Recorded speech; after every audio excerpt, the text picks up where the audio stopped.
Bonjour Bernard. Bonjour. Bernard Laporte, on est devant le stade Mayol, ce temple du rugby.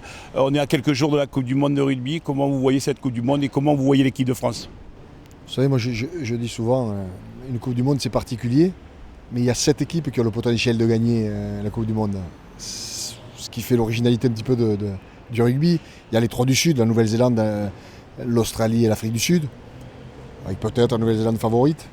Et puis il y a les 4 du Nord, la France, l'Angleterre, l'Irlande et le Pays de Galles, même si ces 2 nations n'ont peut-être pas le réservoir qu'ont l'équipe de France et l'équipe d'Angleterre et les 3 du Sud, mais il n'y a potentiellement que ces 7 équipes qui peuvent gagner, donc moi je dis il y a une chance sur 7.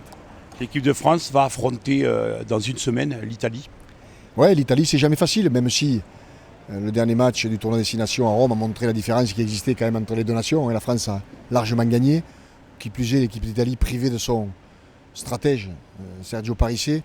Pour moi, je disais, il n'y aura pas match, il y aura une large victoire de l'équipe de France. Ensuite, le lendemain, les All Blacks affrontent l'Argentine. Oui, effectivement. Donc c'est ça le bonheur d'une Coupe du Monde, c'est qu'il y a des matchs pratiquement tout le temps. Et quand on est passionné de rugby, comme ils disent ici, on se gave. Donc cette équipe de France, vous la voyez, ces nouveaux joueurs, est-ce que vous avez confiance? Oui, je crois qu'il faut pousser derrière elle. D'abord, elle est notre emblème. Moi, j'ai toujours aimé les équipes de France. Même avant de les entraîner, j'étais un supporter inconditionnel de l'équipe de France. Je le suis toujours. Et je leur souhaite qu'une chose, c'est d'aller le plus loin possible, de la gagner si possible.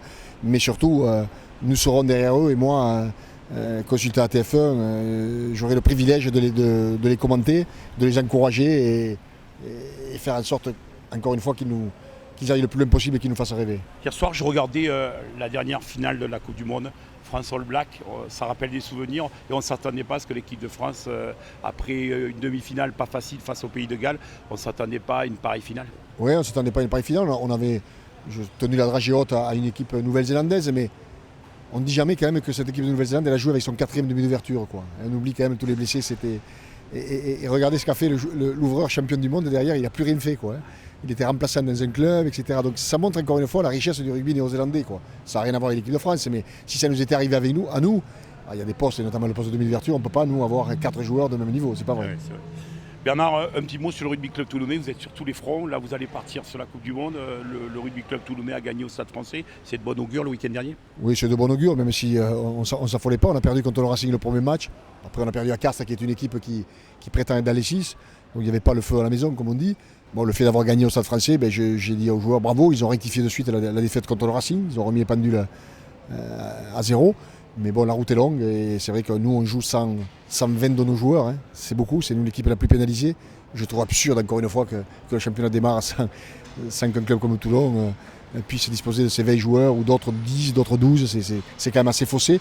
Mais c'est comme ça, on fait avec et on va tout faire pour que ça change après. Bernard, en conclusion, vous partez en campagne pour être président de la Fédération française de rugby. Justement, dans votre programme, est-ce que c'est pas d'être désavantagé de jouer le top 14 en même temps que la Coupe du Monde? Est-ce que ça fera partie de votre programme pour rectifier ce tir?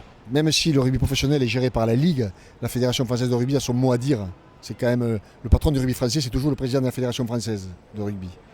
Donc je trouve ça a manqué d'intervention pour faire en sorte justement de dire au président de la Ligue, c'est pas du tout sérieux ce que vous faites et c'est pas possible. Les Anglais ne commencent pas, même s'ils sont que 12, ne commencent pas pendant la Coupe du Monde. Parce que c'est tout simplement illogique. On aura l'occasion de se revoir pour votre programme, donc là ça y est, vous êtes parti. Oui, effectivement, je mène de faire au feu à la fois. Mais ma priorité reste le rugby club toulonnais jusqu'à juin, puisque je suis en contrat jusqu'à juin et je dois m'investir à 150% parce que c'est normal, les joueurs attendent de managers qui soient là à 150%. C'est pour ça que je le redis, ma priorité jusqu'à juin, c'est l'équipe de France. Et après, quand j'ai du temps de libre, bien sûr, je m'organise pour aller faire le Tour de France.